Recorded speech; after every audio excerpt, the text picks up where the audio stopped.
My father was, he's on the left here, my father was officer of the General Staff of the Soviet Army. He was inspector of land forces, Soviet troops stationed in countries like Mongolia, Cuba, East European countries. This is the picture taken at the entrance of my Institute of Oriental Languages. It's a part of Moscow State University. As every Soviet student, I was, quote-unquote, volunteering for harvesting grain in Kazakhstan. By the end of my training in school, I was recruited by the KGB. This picture was taken on that day, and you can see again how happy it feels to be recruited by the KGB. Pay special attention to number of bottles on the table. One of my functions was to keep foreign guests permanently intoxicated the moment they land at Moscow airport. In 1967, the KGB attached me to this magazine, Look magazine. A group of 12 people arrived to USSR from United States to cover the 50th anniversary of October Socialist Revolution in my country. From the first page to the last page, it was a package of lies.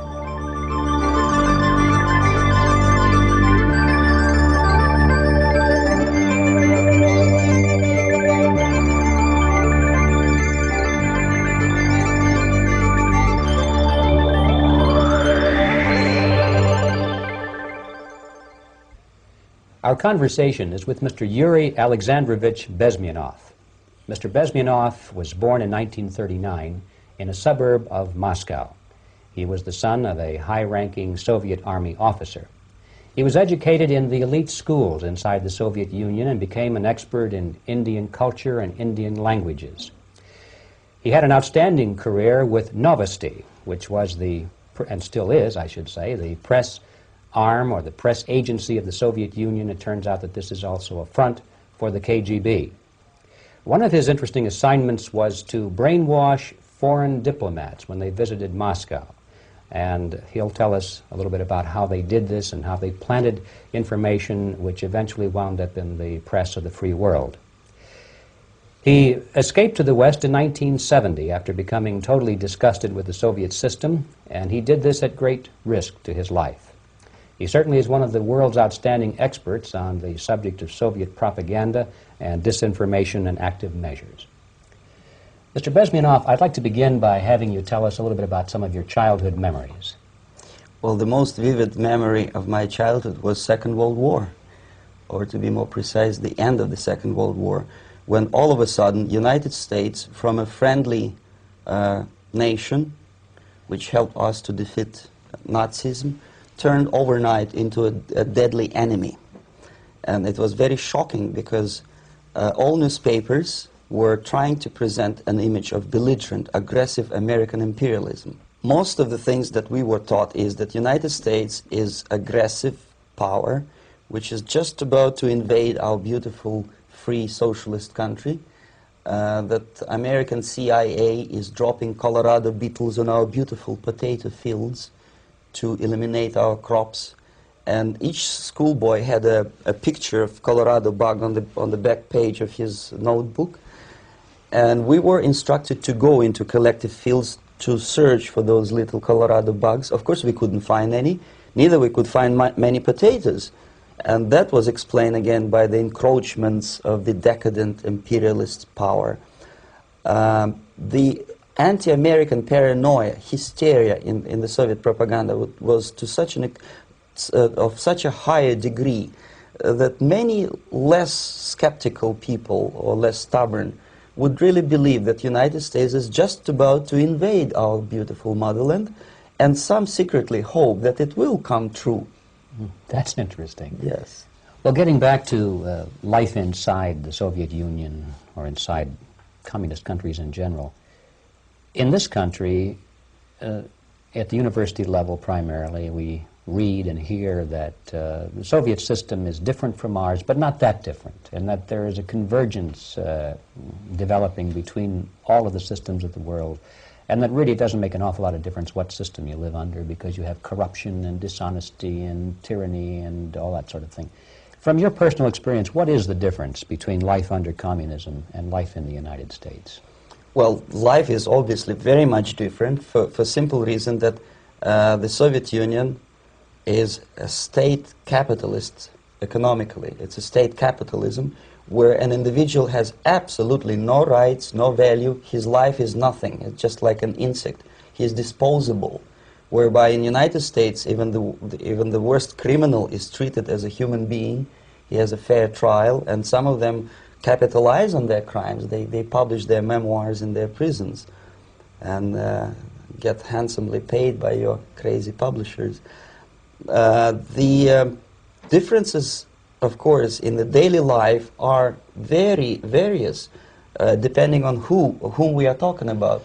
In my own private life, I never suffered from communism simply because I was brought up in a family of high-ranking military officer. Most of the doors were open for me. Most of my expenses were paid by the government, and I never had any troubles with the authorities or with the police. So, in other words, I would say I enjoyed, or I had good reasons to enjoy, all the advantages of so-called socialist system. Mm-hmm.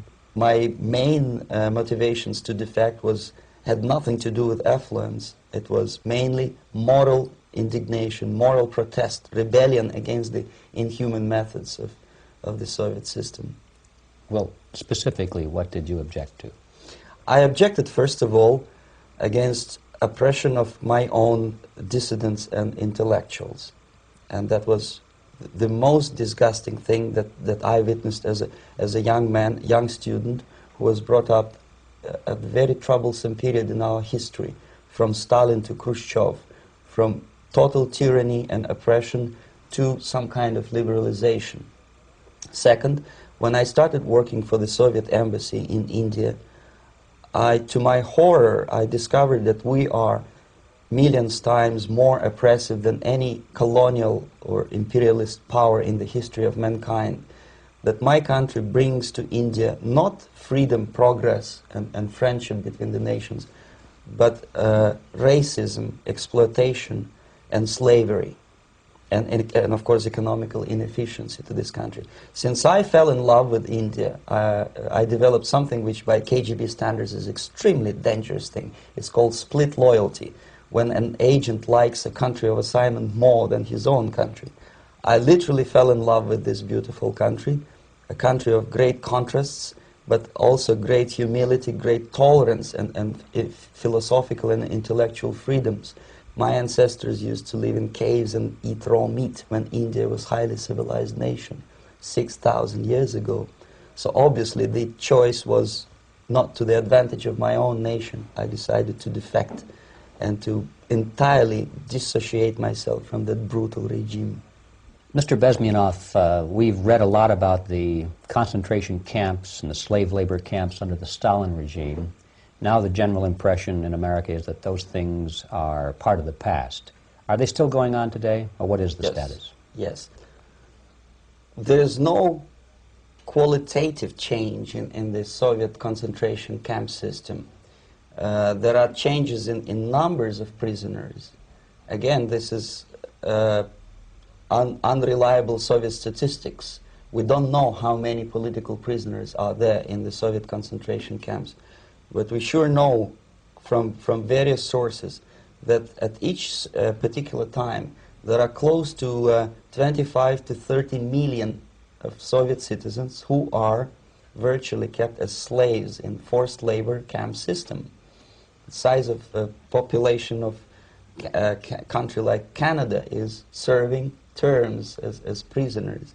Incredible. So I would say that those intellectuals who try to convince American public that concentration camp system is a thing of a past are either conscientiously misleading public opinion, or they are not very intellectual people.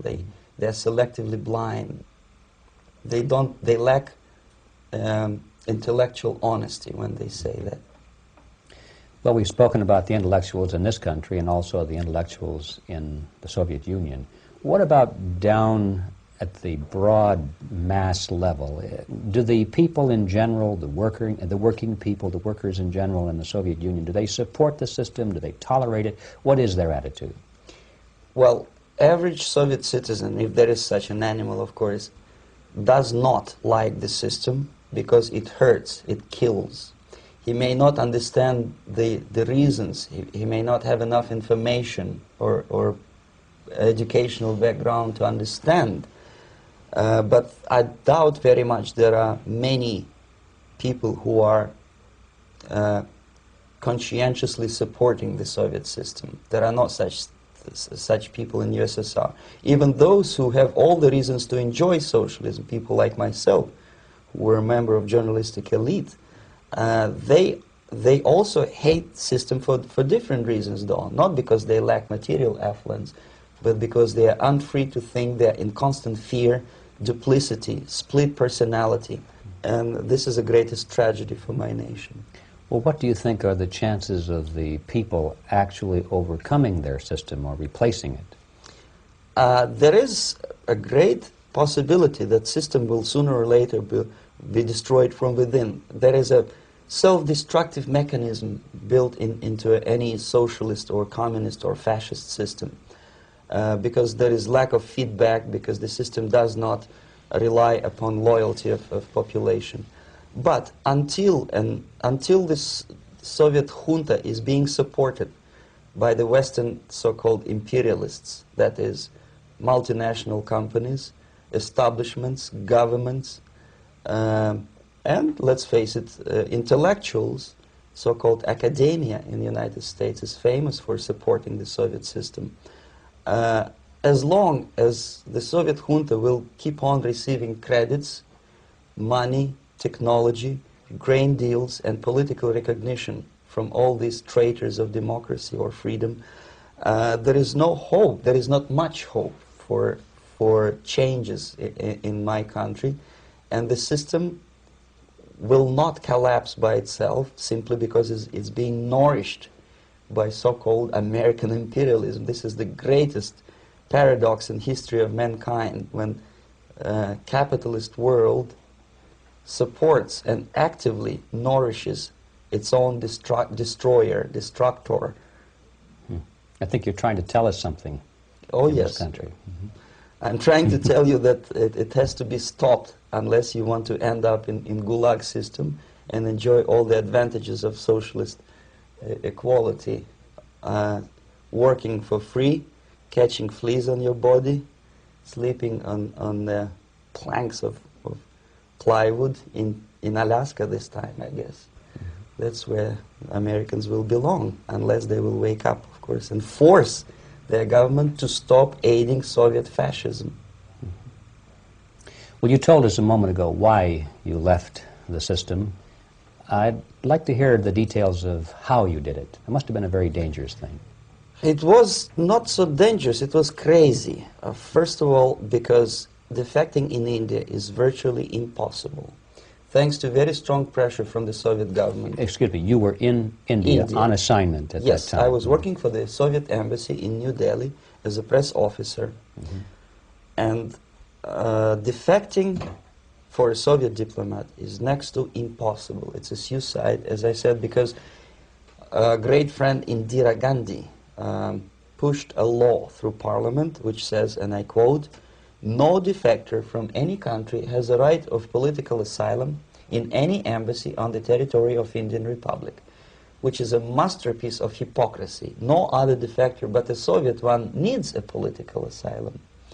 So, knowing that perfectly well, I planned a craziest possible way to defect. I studied counterculture in India. There were thousands of young American boys and girls with no shoes, long hair, smoking hash and marijuana, studying sometimes Indian philosophy, sometimes simply pretending that they study. And they greatly annoyed Indian police, and they were laughing stock of Indians because obviously they were good-for-nothing students. I studied carefully where they congregate, what routes they travel, what language they speak, what do they smoke. And one day I simply joined a group of hippies to avoid detection of Indian police. I was dressed as a typical hippie with blue jeans, long camise shirts, with all kind of nice decorations like beads, long hairs, I bought a wig because for several weeks I had to turn myself from a conservative Soviet diplomat into a very progressive American hippie. And that was the only way that I could avoid detection. It was very interesting experience, but it was necessary because from my own knowledge as a member of Soviet embassy staff, I knew that there were many cases when Soviet defectors were betrayed by Indian police, and also some Western embassies played a very dirty role in betraying the Soviet defectors. According to our information, they were some, I wouldn't call them double agents, but simply amoral people working for this for the United States embassy, and confiding in people like this would be a suicide. So I had to be extremely careful. I could not trust anyone, and that was the reason for such a crazy way to defect. Well, had you been caught in the act of trying to get out, what would have happened to you? Oh, most likely I would end up in concentration camp, or depending on the situation and on the whim of some bureaucrat in KGB, maybe even executed. This is normal practice, quietly, of course, not publicly. But that would be the end of my defection, of course. Well, when did you finally make it to the United States? In 1970, after about 6 months of debriefing in Athens by the CIA, and I presume FBI too, they let me go first to Germany, then to Canada. That was my decision. I had to change my identity to protect my family and my friends in USSR. And also I was a little bit paranoid, knowing that both Soviet KGB and probably some double agents within the American system may be after me. So I wanted to settle down as far away as possible. I requested CIA to give me some kind of new identity and just let me go on my own. And I settled in Canada. I was a student. I changed many professions, from farm help and laundry truck driver to language instructor and broadcaster for Canadian Broadcasting Corporations in Montreal. Well, have you had any threats on your life or any yes. unpleasant In about 5 years, KGB eventually discovered that I am working for Canadian Broadcasting. I made a very big mistake. I started working for overseas service of CBC, which is similar to Voice of America, in Russian language. And of course, monitoring service in USSR picked up every new voice. Every new announcer, they would make it a point to discover who he is. And in 5 years, sure enough, slowly but surely, they discovered that I am not Thomas Schumann, that I am Yuri Alexandrovich Bezmenov, and that I am working for Canadian Broadcasting, and undermining beautiful détente between Canada and USSR.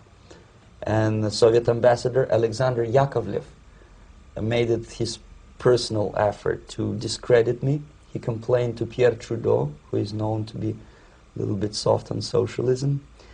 And the management of CBC behaved in a very strange, cowardly way, unbecoming to representatives of an independent country like Canada.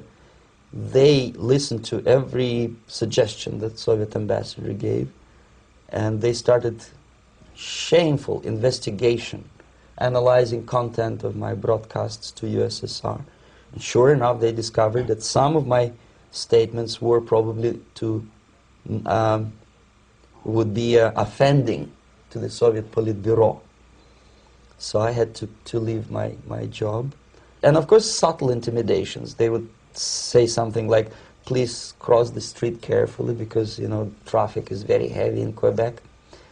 And fortunately, I know about the psychology and the logic of activity of the KGB, and I never allowed myself to be intimidated.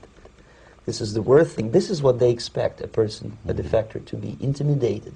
Once they spot that you are scared, they keep on developing that line And then eventually you either have to give up entirely and work for them, or they neutralize you. They would definitely stop all kind of political activity, which they failed to do in my case, because I was stubbornly working for the Canadian Broadcasting. And in response to their intimidations, I said that, look, this is a free country, and I am as free as you are. And I also can drive very fast. And gun control is not yet established in Canada, so I had a couple of good shotguns in my basement. So welcome to visit me someday with your Kalashnikov's machine guns. So obviously it didn't work. Intimidation didn't work. So they tried different approach, as I described. They approached on the highest level, on the level of Canadian bureaucracy.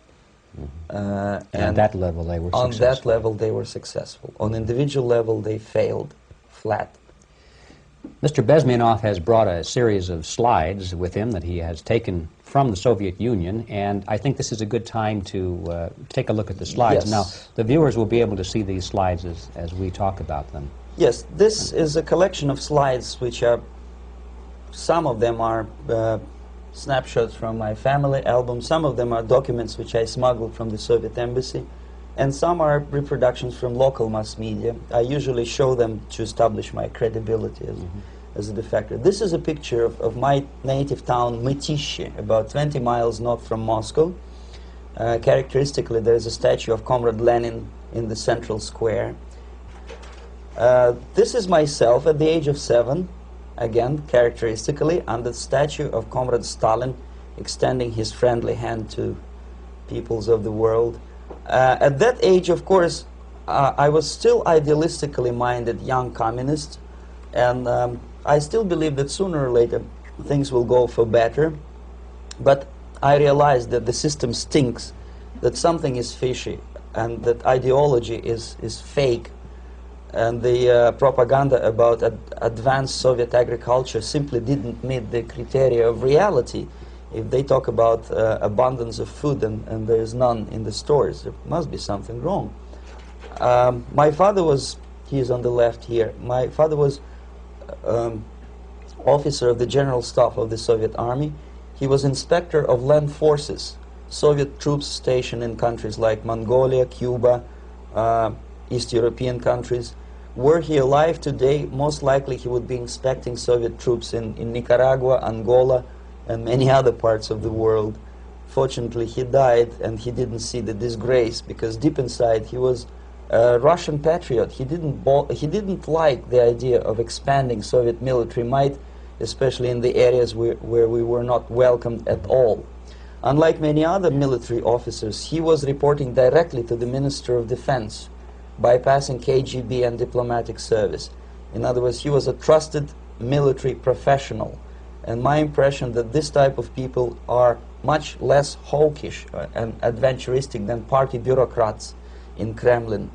When American mass media describes Soviet military as potentially dangerous counterpart for Pentagon, I simply laugh, because I know better. I know that the most dangerous part of the Soviet power structures are not military at all. Most likely, if they come to power in my country, they'll be more sensible negotiators for nuclear disarmament and withdrawal of the Soviet troops from many parts of the world. But if someone from the party structure or the KGB structure were to give the orders for a military intervention, they have to obey, they would follow, because they are professional military. But they, you see, the triangle of power and hate in USSR is the party at the top, the party elite, the oligarchy of the party, then the military and the KGB at the bottom. They hate each other. And the most hated triangle, the most hated corner of the triangle is the Communist Party bureaucrats. They are the most adventuristic, senile megalomaniacs. They can start war, I wouldn't be surprised. Not the military. They know what war is. At least my father did. This is the picture taken at the entrance of my Institute of Oriental Languages. It's a part of Moscow State University. I graduated in 1963, And now, excuse me, which one were you on? I'm on the right. You're on the right. And on the left is my my schoolmate Vadim Smirnov, who later was a apparatchik in the Central Committee of the Soviet Union Communist Party. What is an apparatchik? It's a functionary, something like civil service in British Empire. Someone who is never fired from the service. He stays there internally. He may not be promoted too high, but he's a dependable bureaucrat who will stay forever. I studied not only languages, but also history, literature, even music. I'm on this picture, I'm trying to learn how to play Indian musical instrument. I even tried to look like an Indian when I was second-year student. Not bad, really. Yes, actually it was strongly encouraged by the instructors in my school, because the graduates of my school were later on employed as diplomats, foreign journalists, or spies. As every Soviet student, I was quote-unquote volunteering for harvesting grain in Kazakhstan. This is the biggest agricultural blunder of the Soviet government. But I didn't have much choice, of course, because the communist motto borrowed from the Bible says, "Those who do not work shall not eat." And you can see me eating, therefore I was working, and you can see how happy I was about it. I went through a very extensive physical and military training, including the military games in areas, suburban areas of Moscow. And here, for example, we are on the tour in Arkhangelsk area. And by the end of my training in school, I was recruited by the KGB. This picture was taken on that day, and you can see again how happy it feels to be recruited by the KGB.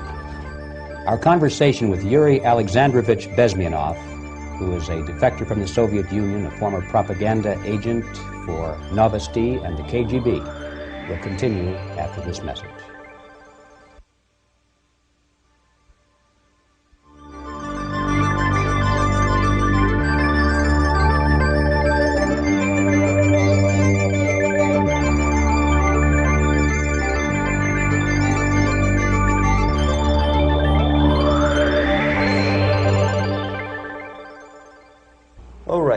As every student in USSR, I went through very extensive physical and military training and civil defense training too. Unlike in the United States, where civil defense is virtually non-existent, zero.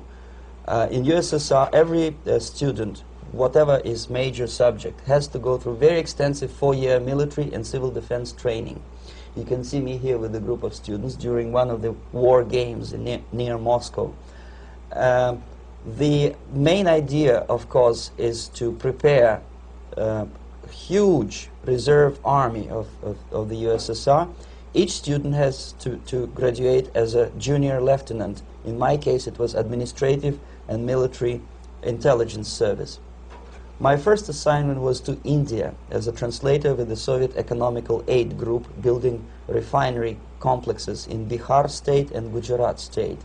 At that time, I was still naively, idealistically believing that what I was doing contributes to the understanding and cooperation between the nations. It took me quite a number of years to realize that what we were bringing to India was a new type of colonialism, 1,000 times more oppressive and exploitative than any colonialism or imperialism in history of mankind. But at that time, I was still hoping that, well, maybe it's not that bad, could be worse, and things may go for better. And I even tried to implement the beautiful Marxist motto, proletarians of all the countries unite. I tried to unite with the nice Indian girl, and I was fascinated by Indian culture, by the family life in this country. But obviously, Communist Party had different plans for my genes, so I had to marry this beautiful Russian girl. In the span of my career, I married 3 times. Most of these marriages were marriages of convenience, on advice from the Department of Personnel. This is normal practice in USSR. When a Soviet citizen is assigned to a foreign job, he has to be married, either to keep family in USSR as hostages, or, if it's a convenience marriage like mine, so that the husband and wife are virtually informers on each other to prevent defection or contamination by decadent imperialist or capitalist ideas. In my case, I hated that girl so much that the moment I landed in Moscow, we were divorced, and I married later, second time. By the end of my first assignment in India, I was promoted to the position of public relation officer. You can see me here translating a speech by a Soviet boss. And you're on the right. I'm on the right here, yes. And it was, the occasion was commissioning of the refinery complex in Bihar, Barauni. Back in Moscow, I was immediately recruited by Novosti Press Agency, which is a propaganda and ideological subversion front for the KGB. 75% of the members of the Novosti are commissioned officers of the KGB. The other 25 are, like myself, co-opted agents who are assigned to specific operations. In this particular case, you can see me talking to students of Lumumba Friendship University in Moscow. This is a huge school under the direct control of the KGB and Central Committee, where future leaders of the so-called national liberation movements are being educated and selected carefully. And some of them have absolutely, this, for example, is a group of students from Lumumba. They don't look like students at all. They look more like military, and that's exactly what they were. They were dispatched back to their countries to be leaders of the so-called national liberation movements, or to be translated into normal human language, leaders of international terrorist groups. Another area of activity when I was working for the Novosti was to accompany groups of so-called progressive intellectuals, writers, journalists, publishers, teachers, professors of colleges. You can see me here in Kremlin. I'm second on the left, with a group of Pakistani and Indian intellectuals. Most of them pretended they don't understand that we are actually working on behalf of the Soviet government and the KGB. They pretended that they are actually being guests, VIP intellectuals, that they are treated according to their merits and their intellectual abilities. For us, they were just a bunch of political prostitutes to be taken advantage for various propaganda operations. Therefore, you can see perfectly well the senior colleague of mine on the left doesn't really have that much respect on his face, and myself with a very skeptical smile, typical KGB sarcastic smile, anticipating another victim of ideological brainwashing. This is how a typical conference in Novosti headquarters in Moscow looked like. Sitting in the middle is Boris Burkov, the then director of Novosti Press Agency, high-ranking party bureaucrat in the Department of Propaganda. I am standing next to a famous Indian poet, Sumitranandan Pant. He was famous because he was an author. He was the author of a famous poem titled Rhapsody to Lenin. That's why he was invited to USSR, and everything was paid by the Soviet government. Pay special attention to number of bottles on the table. This is one of the ways to kill the awareness or curiosity of foreign journalists. One of my functions was to keep foreign guests permanently intoxicated the moment they land at Moscow airport. I had to take them to the VIP lounge and toast to friendship and understanding between the nations of the world. Glass of vodka, then a second glass of vodka. And in no time, my guests would be feeling very happy. They would see everything in kind of pink, nice color. And that's the way I had to keep them permanently for the next 15 or 20 days. At a certain point in time, I had to withdraw alcohol from them so that some of them, who are the most recruitable, would feel a little bit shaky, guilty, trying to remember what they were talking last night. That's the time to approach them with all kind of nonsense, such as joint communique or statement for Soviet propaganda. That's the time they are the most flexible. And of course, what they didn't understand, they didn't realize or pretended not to realize, that myself, who was drinking together with them, was not drinking at all. I had ways to get rid of alcohol through various techniques, including special pills which were given to me by my colleagues. But they were taking it seriously. In other words, they would consume quite a large volumes of alcohol and feel quite uneasy next morning. In 1967, the KGB attached me to this magazine, Look magazine. A group of 12 people arrived to USSR from United States to cover the 50th anniversary of October Socialist Revolution in my country. From the first page to the last page, it was a package of lies, propaganda cliché, which were presented to American readers as opinions and deductions of American journalists. Nothing could be far from truth. These were not opinions. They were not opinions at all. They were the clichés which the Soviet propaganda wants American public to think that they think. If it does make any sense at all. It sure does, because from the viewpoint of the Soviet propaganda, although there are some subtle criticisms of the Soviet system, the basic message is that Russia today is a nice, functioning, efficient system supported by majority of population.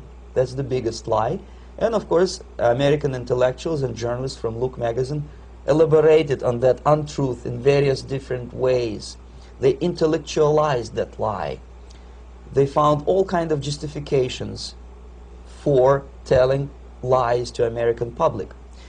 Excuse me, it was partly your job to make sure that they got these ideas, yes, and accepted them as their own ideas. Right. Actually, even before they arrived to USSR, and they paid astronomical sum of money for that visit, they were submitted, this Novosti Press Agency developed so-called backgrounders, 20-25 pages of information and opinions which were presented to the journalists even before they bought their tickets to Moscow.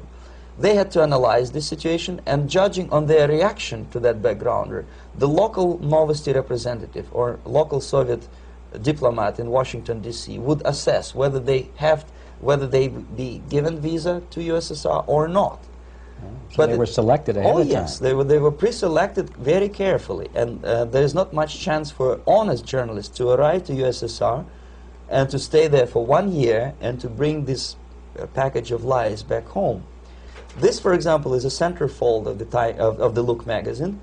They presented this monument erected by Communist Party in Stalingrad as the symbol, personification of Russian military might. And they said in the article, which is published on the side, that Soviets are very proud of the victory in the Second World War. This is another big myth, a lie. No sensible people would be proud to lose 20 millions of their countrymen in a war which was started by Genosse Hitler and Comrade Stalin and paid by American multinationals. Most of the Soviet citizens look at this type of monuments with disgust and sorrow, because every family lost father, brother, sister, or child in the Second World War. Yet American journalists who were trying to appease, to please their hosts, presented this picture on the centerfold as the symbol and personification of Soviet national, they call it Russian national spirit. And it was greatest misconception and a very tragic misunderstanding. Of course, Look magazine was not distributed in USSR. The main audience was in United States. But I presume that many Americans, millions of Americans who were reading Look magazine at that time, had absolutely wrong idea about the sentiments of my nation, about what the Soviets are proud of and what they hate. This is a group, you see the same lady with the sword in Stalingrad. This is the group of journalists. Myself is in the center with the same devilish smile. And Mr. Philip Harrington is on the extreme left there with his camera.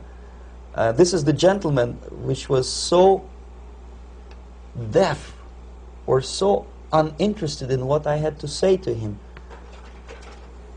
This is the same picture, a blow-up of the same picture.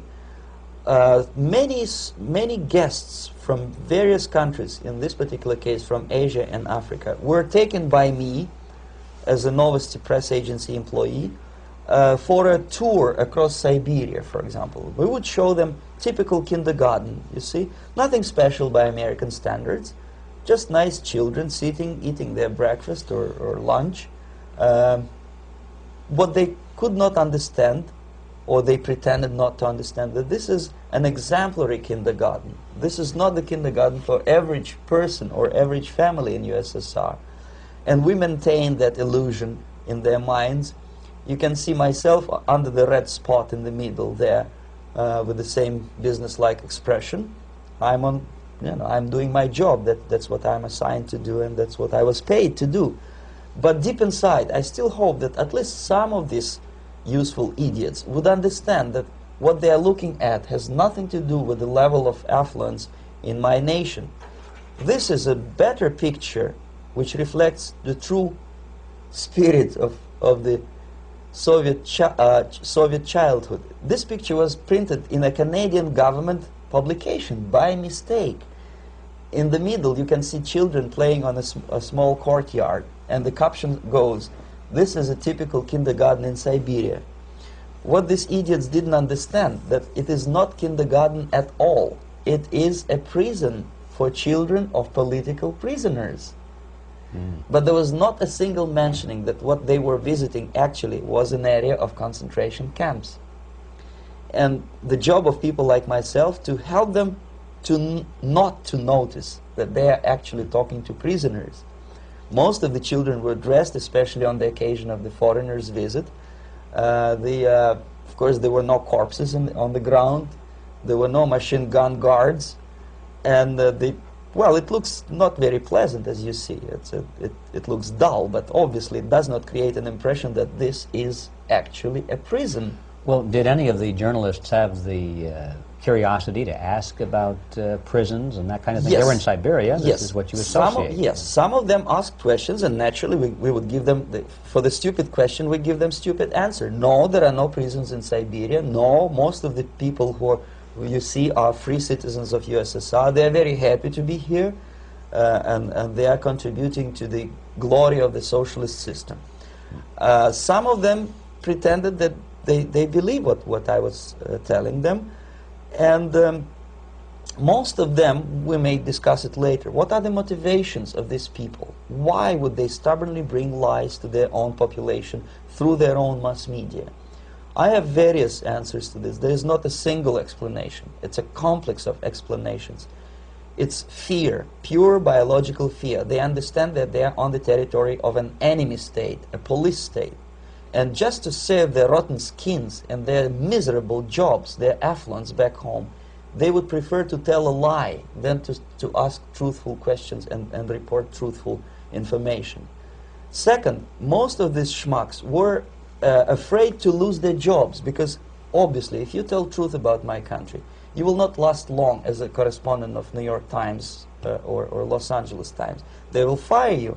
What kind of correspondent are you? You obviously cannot find common language with Russians if they kick you out in 24 hours. So just by trying to be conformist to their own editorial bosses, they tried not to offend the sentiments of the Soviet administrators and people like myself. Deep inside, I hope they would insult my or offend my sentiments. Obviously, they preferred not to. Another reason, I refuse to believe it, but obviously there is another reason. Obviously, it's a greed. These people earn a lot of money. When they come back to USA, they claim that they are experts on my country. They write books which sells in million copies, titled like Russians, The Truth About Russia. Most of it is lie about Russia. Yet they claim to be Sovietologists. They play back myth about my country, the propaganda cliches. Yet they stubbornly resist the word of truth. If a person like Solzhenitsyn is either defecting or kicked out of USSR, they try all their best to discredit him and to discourage him. I don't have much chance to appear on national network with a true story about my country. But a useful idiot like Hendrik Smith or Robert Kaiser, they are big heroes. They come back from USSR. They say, oh, we were talking to dissidents in Russia.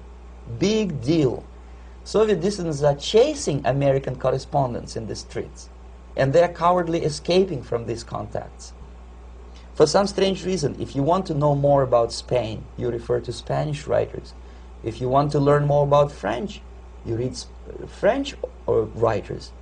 Even about Antarctica, I bet you would read Penguins. Only about the Soviet Union, for some strange reason, you read Hendricks and Schmendricks and all kind of Kissingers, because they claim that they know more about my country. They know nothing, or next to nothing, or they pretend that they know more than they actually do. I would say they are dishonest people who lack integrity and common sense and intellectual honesty. They bring back all kind of stories like that. A kindergarten in Siberia. Omitting the most important fact, it's a prison for children of political prisoners. Another greatest example of monumental idiocy of American politicians. Edward Kennedy was in Moscow, and he thought that he is a popular, charismatic American politician who is easygoing, who can smile, dance at the wedding in Russian Palace of Marriages. What he did not understand, or maybe he pretended not to understand, that actually he was being taken for a ride. This is a staged wedding, especially to impress foreign media, or useful idiots like Ed Kennedy. Most of the guests there, they had security clearance, and they were instructed what to say to foreigners. This is exactly what I was doing. You can see me in the same damn wedding palace in Moscow where Ed Kennedy was dancing here. You see, smiling. He thinks he's very smart. From the viewpoint of Russian citizens who observe this idiocy, he's narrow-minded, egocentrical idiot who tries to earn his own popularity through participation in propaganda farces like this. Here you can see myself. On the right, again, exemplary Soviet bride.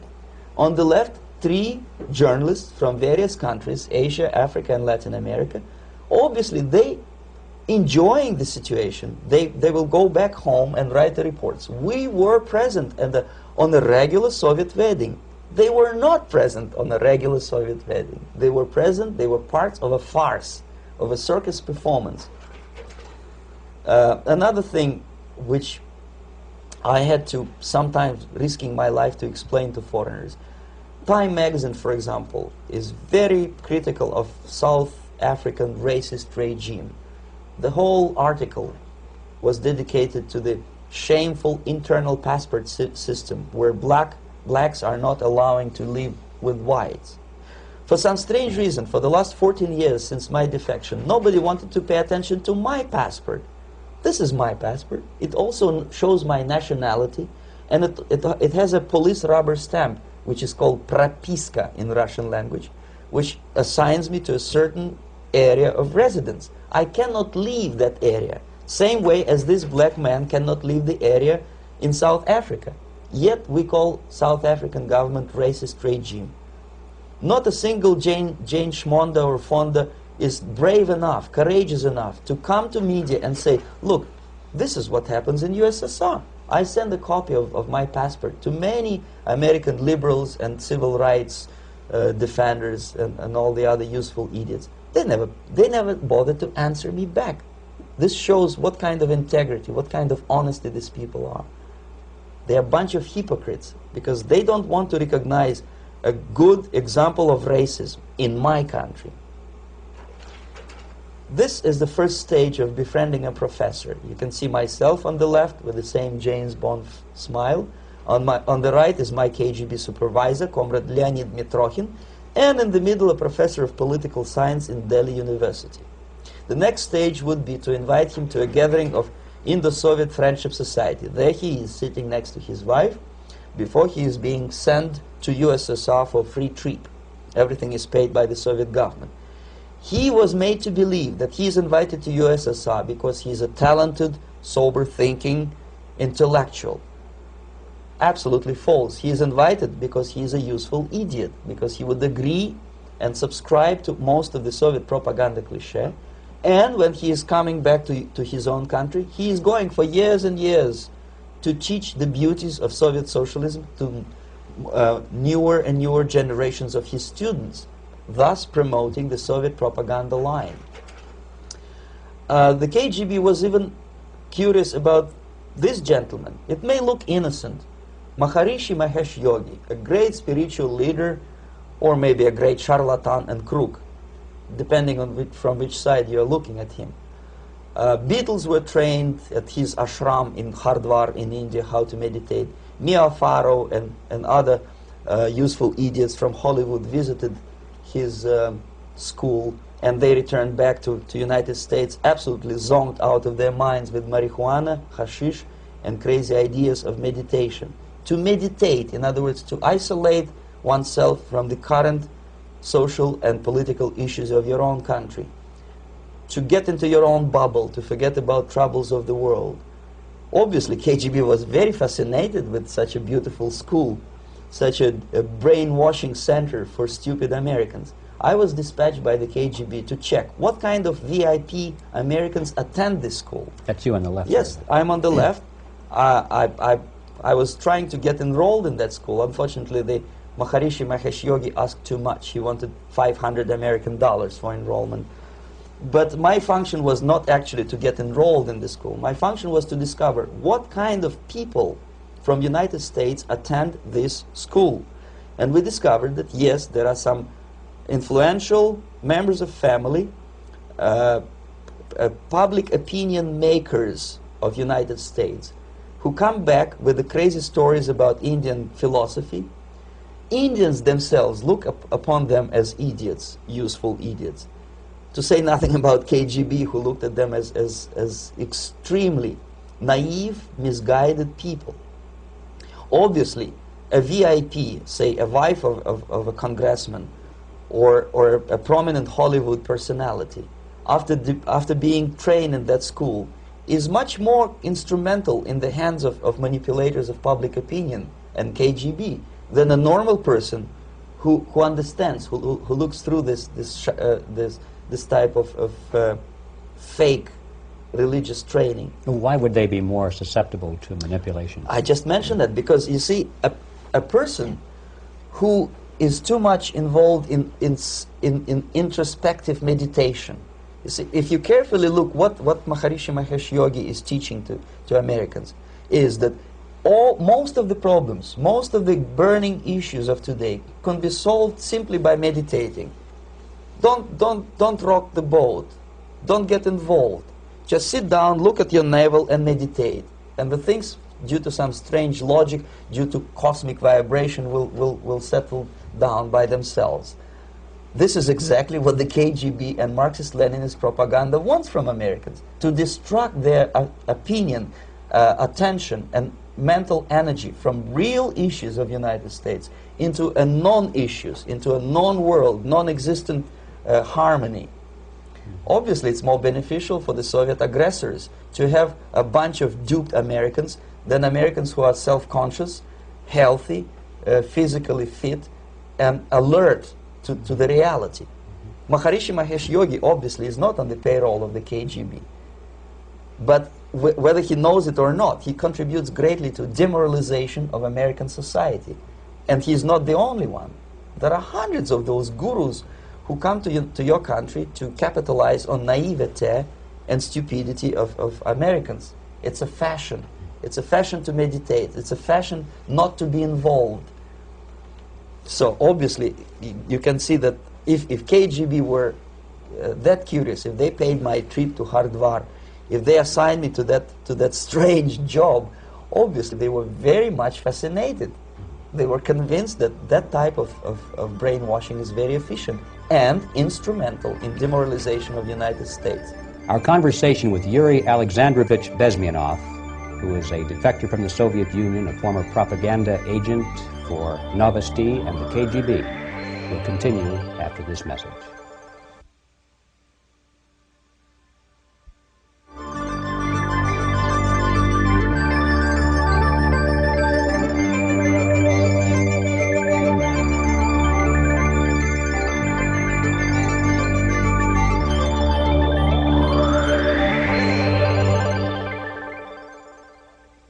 This picture shows the part of the building of USSR embassy, and my supervisors. On the left is Comrade Mehdi, an Indian communist, and on the right, Comrade Mitrokhin, my supervisors in the secret department of research and counter-propaganda.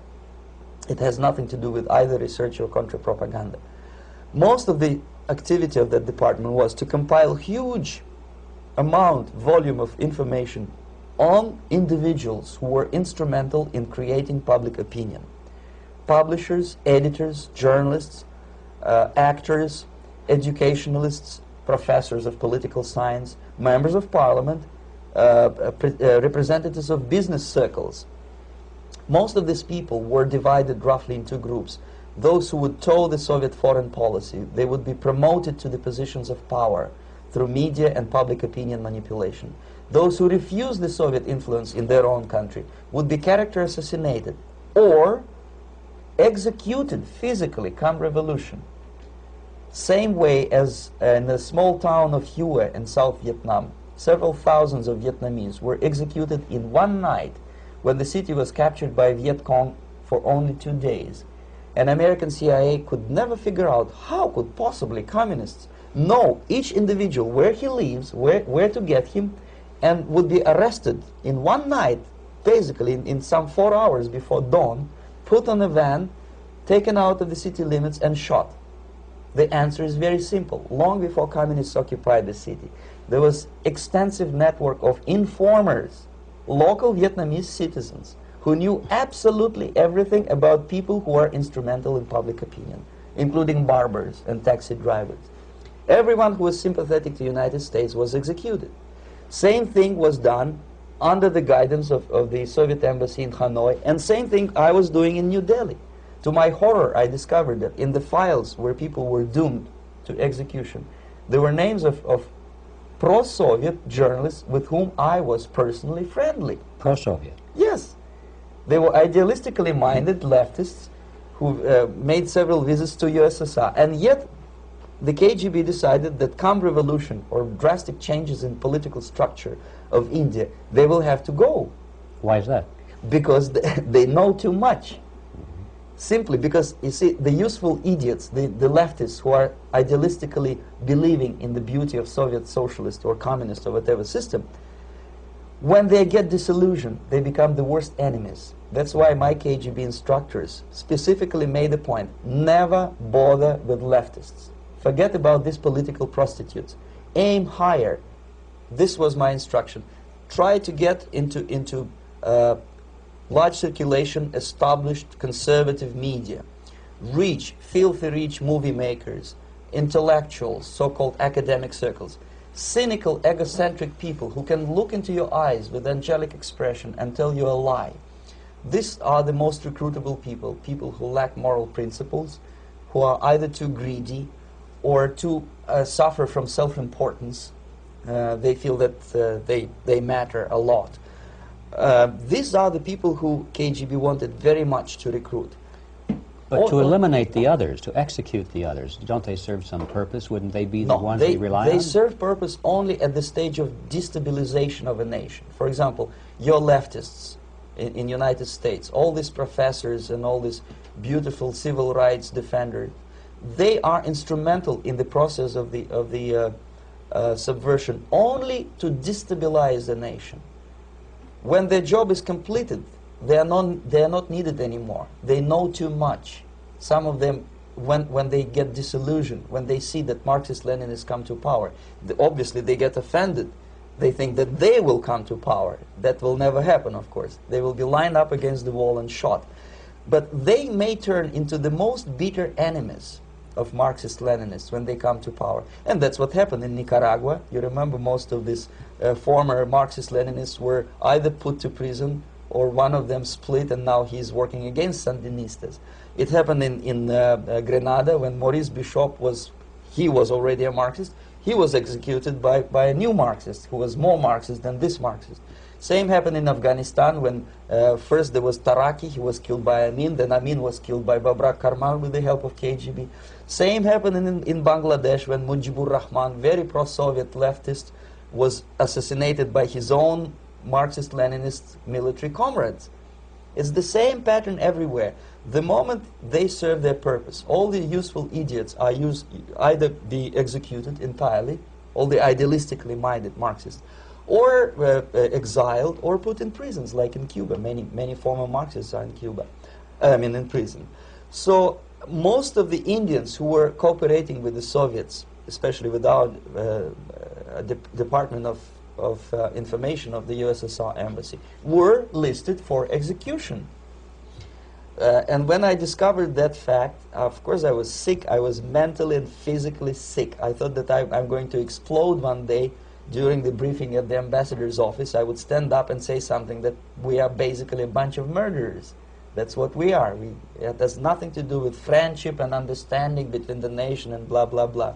We are murderers. We behave as a bunch of thugs in a country which is hospitable to us, a country which with ancient traditions. But I did not defect. I tried to get the message across. To my horror, nobody wanted even to listen, least of all to believe what I had to say. And I tried all kinds of tricks. I would leak information through letters or lost documents or something like that. And still I got no message. The message was not published, even in the conservative mass media of India. The immediate impulse to defect was Bangladesh crisis, which was described by American correspondents as Islamic grassroots revolution, which is absolute baloney. There was nothing to do with Islam, and there was no grassroots revolution. Actually, there are no grassroots revolutions, period. Any revolution is a byproduct of a highly organized group of conscientious and professional organizers, but has nothing to do with grassroots. In Bangladesh, it was nothing with grassroots. Most of the Awami League party members, Awami League means People's Party, were trained in Moscow in the high party school. Most of the Mukti Fauj leaders, Mukti Fauj in Bengali means People's Army, same as SWAPO and all kind of liberation armies all over the world, the same bunch of useful idiots. They were trained at Lumumba University and various centers of the KGB in Simferopol, in Crimea, and in Tashkent. So when I saw that Indian territory is being used as a jumping board to destroy East Pakistan, I saw myself thousands of so-called students traveling through India to East Pakistan, through the territory of India, and Indian government pretended not to see what's going on. They knew perfectly well, the Indian police knew it, the intelligence department of the Indian government knew it, the KGB of course knew it, and the CIA knew it. That was most infuriating, because when I defected and I explained to the CIA debriefers they should watch out because East Pakistan is going to erupt any moment, they said I was reading too many James Bond novels. Anyway, so East Pakistan was doomed. One of my colleagues in the Soviet consulate in Calcutta, when he was dead drunk, he ventured into the basement to relieve himself, and he found big boxes which said printed matter to Dhaka University. Dhaka is the capital of East Pakistan. And since he was drunk and curious, he opened one of the boxes and he discovered not printed matter. He discovered Kalashnikov guns and ammunition in there. Anyway, it's a long story. When I saw the preparations for the invasion into East Pakistan, obviously I wanted to defect immediately. The only thing I couldn't at that time make up my mind when and where and how. One of the reasons, of course, you see, I was in love with India. I mentioned it before. I spoke the languages. I socialized with people.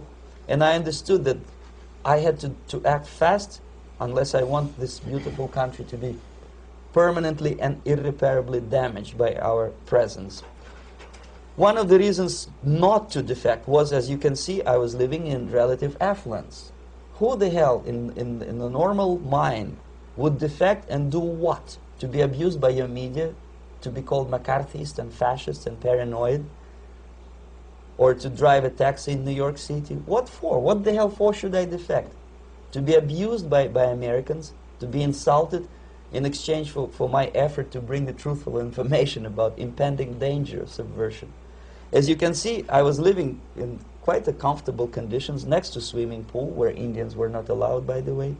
I was highly paid expert in propaganda. I had my family. I was respected by my nation. My career was cloudless. The third reason, how to defect with the family. To defect with the baby and the wife would be virtual suicide, because according to law, that hypocritical law which I quoted before, the Indian police will have to hand me over back to the KGB, and that will be the end of my defection and probably my life. Again, I cannot smuggle my wife because she was not quite sure what I was doing. She was not that idealistically involved, and she was definitely not in the total picture of what I was doing for the KGB. She would be shocked if I you know, put her in my van and drive her to the American embassy or elsewhere. That would be a greatest danger. So again, I had to defect in such a way that my defection would look as simple disappearance. And there were many cases like that when the Soviet agents simply disappeared, either killed in action or, thanks to their curiosity and their close contacts with radicals, some of them were killed by the Marxists, by the way. It happened in many African countries when the Soviet KGB were killed by Africans themselves. Not because they hated Marxism-Leninism, but because they were simply trigger-happy bunch of unruly characters. If you give them a machine gun, they will shoot. And some of the Soviets obviously were not careful enough to protect themselves, and they got into embarrassing situations when they were shot at the crossfire between factions of so-called liberation movements. Anyway, so I decided, as I said, to study the counterculture. I decided this probably would be the best way to disappear. I socialized with characters like this. On the left, you see, he's a barefoot American hippie. It took me quite a long time to study exactly what they were doing and how to mix with them. But eventually I did it. Most of Indian newspapers carried my picture and promise of 2,000 rupees for information about my whereabouts. But they were looking for the wrong person, because they obviously tried to stop a young Soviet diplomat in white shirt and tie, and this is how I looked at the time of defection. Nobody could possibly think that a Soviet diplomat would be as crazy as to join a bunch of hippies. That's you. Yes, travel India and smoke hash. So I made it literally almost like a Hollywood-style detective story. From under the nose of the KGB in Bombay airport, I landed the plane and I flew to Greece, where I was debriefed by the CIA. That's basically that's all for my slides. We can turn off the projector, and that's very interesting. Well, you spoke several times before about ideological subversion. That is a phrase that I'm afraid some Americans don't fully understand. When the Soviets use the phrase ideological subversion, what do they mean by it? Ideological subversion is the process which is legitimate, overt, and open. You can see it with your own eyes. All you have to do, all American mass media has to do, is to unplug their bananas from their ears, open up their eyes, and they can see it. There is no mystery. There is nothing to do with espionage. I know that espionage intelligence gathering looks more romantic. It sells more deodorants through the advertising, probably. That's why your Hollywood producers are so crazy about James Bond type of thrillers. But in reality, the main emphasis of the KGB is not in the area of intelligence at all. According to my opinion and opinion of many defectors of my caliber, only about 15% of time, money, and manpower is spent on espionage as such. The other 85% is a slow process which we call either ideological subversion or active measures, активные мероприятия in the language of the KGB, or psychological warfare. What it basically means is to change the perception of reality of every American to such an extent that despite of the abundance of information, no one is able to come to sensible conclusions in the interests of defending themselves, their families, their community, and their country. It's a great brainwashing process which goes very slow, and it's divided in 4 basic stages. The first one being demoralization. It takes from 15 to 20 years to demoralize a nation. Why that many years? Because this is the minimum number of years which requires to educate one generation of students in the country of your enemy, exposed to the ideology of the enemy. In other words, Marxism-Leninism ideology is being pumped into the soft heads of at least 3 generations of American students without being challenged or counterbalanced by the basic values of Americanism, American patriotism. The result you can see. Most of the people who graduated in the 60s, dropouts or half-baked intellectuals, are now occupying the positions of power in the government, civil service, business, mass media, educational system. You are stuck with them. You cannot get rid of them. They are contaminated. They are programmed to think and react to certain stimuli in a certain pattern. You cannot change their mind, even if you expose them to authentic information, even if you prove that white is white and black is black, you still cannot change the basic perception and the logic of behavior. In other words, these people, the process of demoralization is complete and irreversible.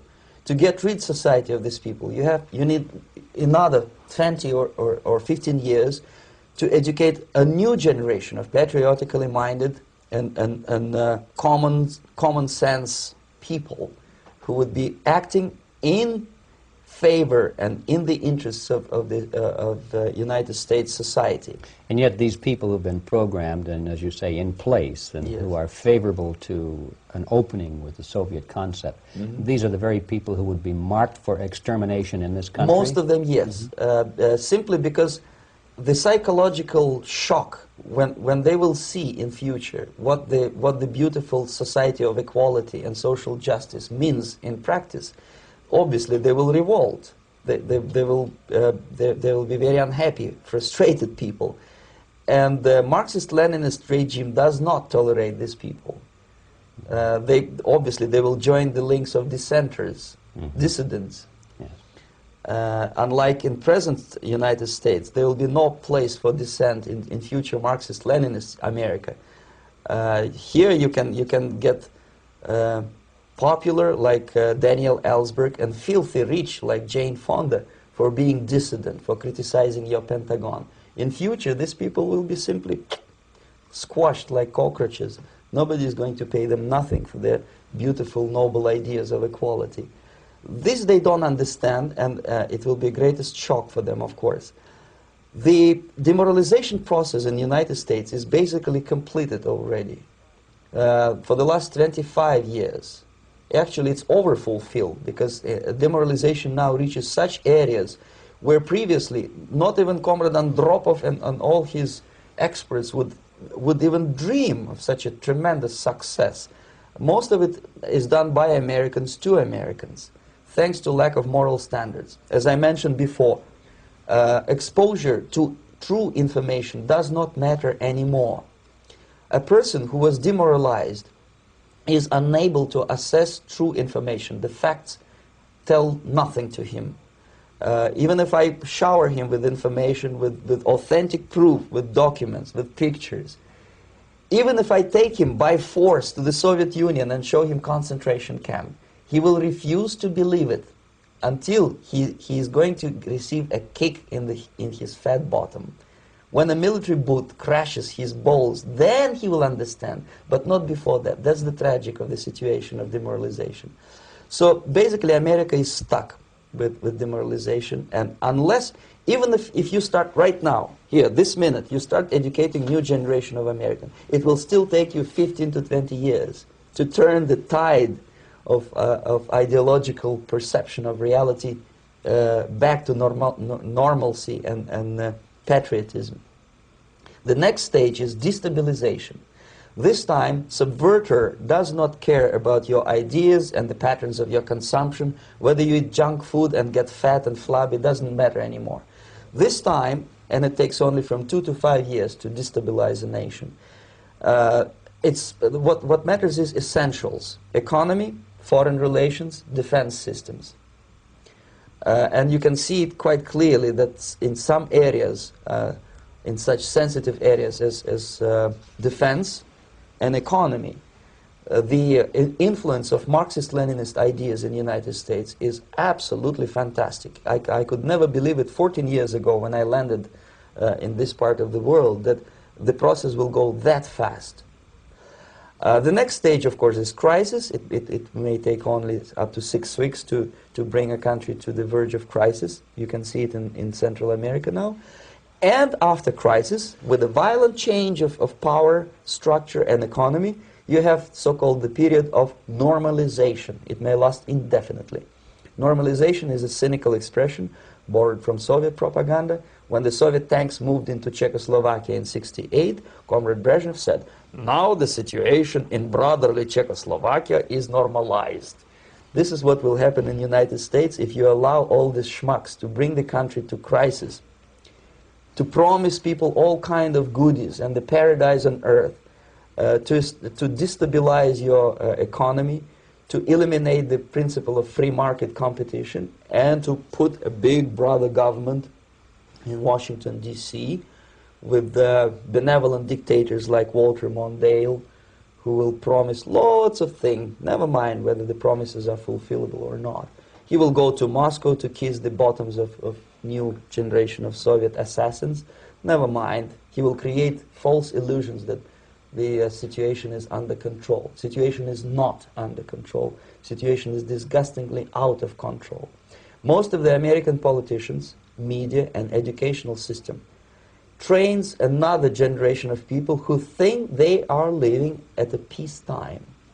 False. United States is in the state of war, undeclared total war against the basic principles and the foundations of this system. And the initiator of this war is not Comrade Andropov, of course. It's the system. However ridiculous it may sound, the world communist system or the world communist conspiracy, whether I scare some people or not, I don't give a hoot. If you are not scared by now, nothing can scare you. But you don't have to be paranoid about it. What actually happens now, that unlike myself, you have literally several years to live on unless the United States wake up. The time bomb is ticking. With every second, the disaster is coming closer and closer. Unlike myself, you will have nowhere to defect to, unless you want to live in Antarctica with penguins. This is it. This is the last country of freedom and possibility. Okay, so what do we do? What is your recommendation to the American people?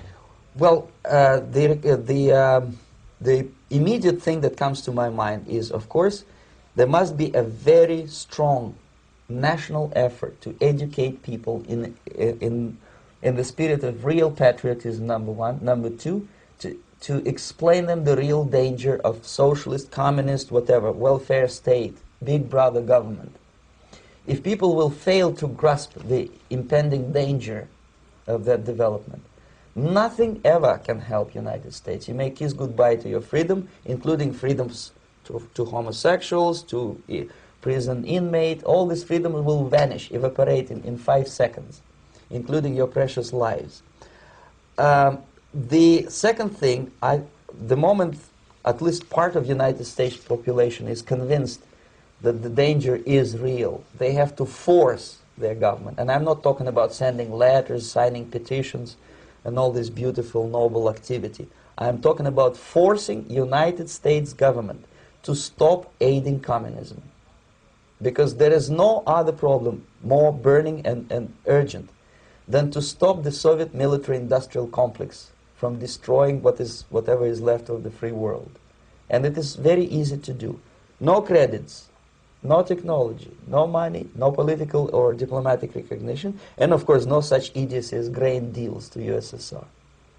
The Soviet people, 270 millions of Soviets, will be eternally thankful to you if you stop aiding a bunch of murderers who sit now in Kremlin and whom President Reagan respectfully calls government. They do not govern anything, least of all such complexity as the Soviet economy.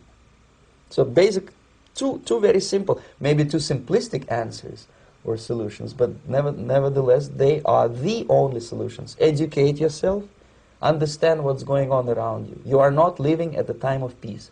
You are in a state of war, and you have precious little time to save yourself.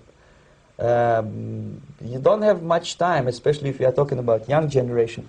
There is not much time left for convulsions and sexual masturbation to the beautiful disco music. Very soon it will go, just overnight. If we are talking about capitalists or wealthy businessmen, I think they are selling the rope on which they will hang very soon. If they don't stop, if they cannot curb their unsettled desire for profit, and if they keep on trading with the monster of the Soviet communism, they are going to hang very soon. And they will pray to be killed, but unfortunately they will be sent to Alaska probably to manage industry of slaves. It's simplistic. I know it sounds unpleasant. I know Americans don't like to listen to things which are unpleasant.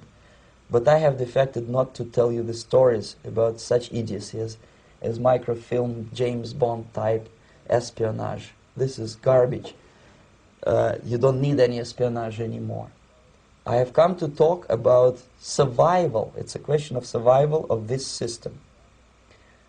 You may ask me, what is it in for me? Survival, obviously, because unlike, as I said, I am now in your boat. If we sing together, we'll sing beautifully together.